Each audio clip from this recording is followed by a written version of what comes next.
There is panic currently right now in the government of President Bola Ahmed Tinubu in Nigeria, and this is because he recently sacked two high-profile ministers. The finance minister has been sacked, who in the person of Wole has been sacked alongside with the Minister of Housing. These two ministers were dismissed by President Bola Ahmed Tinubu over what is described as failures to keep their promise and to help his administration in keeping the promise that were made prior to last presidential election. And also, the minister in charge of energy is expected to resign in the coming days. The two men also had a discussion as to his resignation and why the minister of energy is resigning.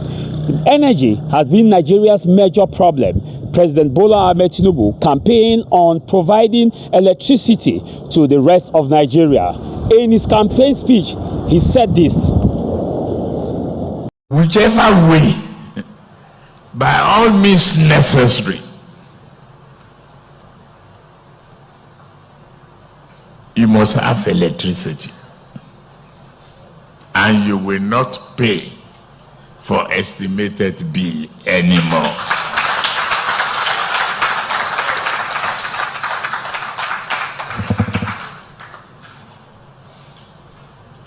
A promise made will be a promise kept. If I can't keep the promise and I come back for second term, don't vote for me. That's the truth. Unless I give you adequate reasons why I couldn't deliver. Nigerians will be heading to the poll in 2027 for another presidential election. Voters are deeply divided as to key issues that Nigerian president has not been able to solve. The first is the issue of energy. Electricity supply has not been stable in Nigeria. It has been epileptic so far. And because of this epileptic nature of electricity, many Nigerians say President Bola Ahmed Tinubu has not been able to keep to his promise. And some are also saying that the rate of the economy is down. Currently, right now, a liter of fuel in Nigeria is about 1,450 naira. An ordinary Nigerian see it as a major problem, and they are unable to buy with such an amount and still make profit if they are doing commercial activities. For those in transport, for those who are running factories, for those who are also depending on energy for their economic sustainability.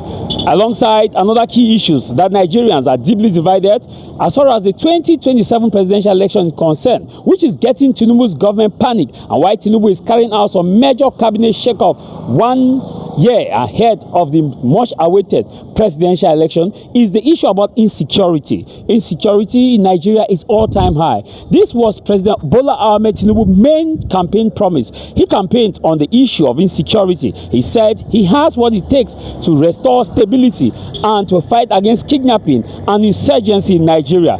We promise we will work hard. We will eliminate corruption. We will drive away madness called kidnapping. We promise you better education, job opportunity, agricultural produce, and better markets for Nigeria that will make you happy, make your children happy, answer your prayers. In the name of Allah.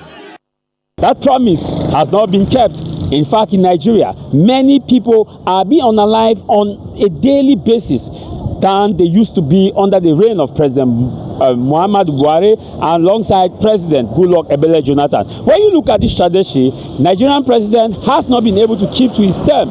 Kidnapping in Nigeria is up the roof, and this is putting the government of Tinubu under pressure. With the ADC being championed by Tinubu's ace rival, talking about people who have the stamina, who are Peter Gregory will be the second runner-up of the Nigerian 2022 presidential election. Atiku Abubakar, a former vice president, who is also there campaigning of finding his voice at the ADC to put pressure and to President Bola Ahmed Tinubu. You also have the third, which is Kwankwaso. With all of these men who are trying to put President Bola Ahmed Tinubu off business, it now gives Tinubu the pressure. While his government is looking for ways to sustain the pressure, Tinubu's cabinet is cracking, and that is why in the coming days, several high-profile ministers will be sacked and others will be brought in to re-galvanize Tinubu's base and to put Tinubu on the right track. But is it too late for Nigerians to see the light at the end of the tunnel under President Bola Ahmed Tinubu? Many Nigerians are optimistic that a new Nigeria is possible, but to his supporters, they say Tinubu has done so much in order to revamp Nigeria's economy, restructure Nigeria's governance system, and able to resolve the issue of insecurity. But on the fiscal note, it is also difficult to catch up with the tax system. The fiscal system is very challenging to ordinary Nigerians, as they see that the prices of commodities have increased and their taxes have increased. With all of this, therefore, Nigeria is moving to a presidential election in a moment when Tinubu himself is feeling the heat. Tinubu was recently in Britain when he was welcomed by the king, and the King Charles explained to Tinubu some of the benefits that he will be enjoying from the British government. After Tinubu landed in Nigeria, several waves of terrorism attacks have occurred, and this is a major problem to Nigerian president ahead of 2027 presidential election.